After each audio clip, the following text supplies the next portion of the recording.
The 12 days of Christmas were never meant to be rushed, and neither is the season of your business.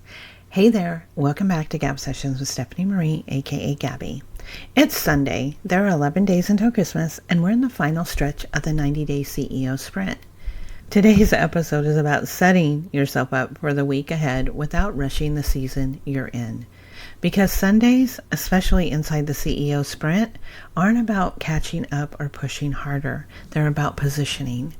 Inside the CEO sprint and inside my own business, Sundays serve one very specific purpose: to reduce friction for the week ahead.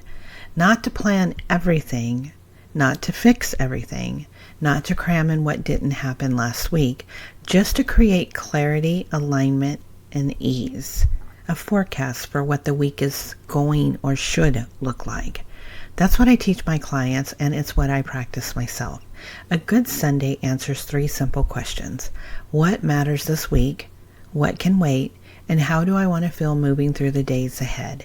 Anything beyond that is optional. My Sundays are intentionally simple. I review where I am in the sprint. I check my dashboard, business, life, priorities. I make sure invoices and logistics are clean and that nothing urgent is hanging over me. And then I shift into grounding mode. Laundry, light prep, quiet moments, space to think. No heavy strategy, no big decisions, because momentum doesn't come from doing more. It comes from removing resistance. This is where I want to share a different perspective on the 12 days of Christmas, one we don't hear very often. In Victorian England, the 12 days of Christmas wasn't originally a performance song or a checklist. It was often used as a memory game and storytelling tradition during gatherings.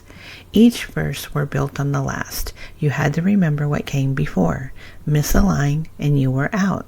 The point wasn't perfection. It was presence. People laughed. They helped each other remember. They stayed engaged together.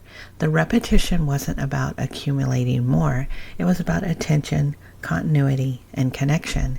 And I love that because it feels like such a mirror for how this season was actually meant to be experienced. Not all at once, not rushed, one moment building on the next. Somewhere along the way, we flipped that. We turned December into a sprint. Finished the year, finished the sprint, finished the list, finished strong. But historically, the season made space for rhythm, for remembering, for staying connected to what mattered right in front of you. And that's exactly how I think about Sundays, especially now with 11 days until Christmas. Sundays aren't for stacking everything. They're for holding the thread. What carries forward? What matters next? What doesn't need your energy right now? This is what I consistently advise my clients and what I want to offer you today. Use Sundays as a bridge between last week and next week, between effort and rest, between where you are and where you're going. You don't need to manage all 11 days today.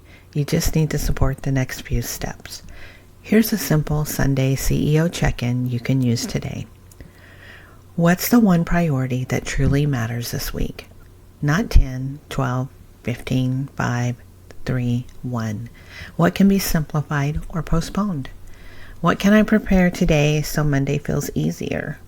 What does my energy realistically support right now? That's it. No pressure, no hustle, no forcing.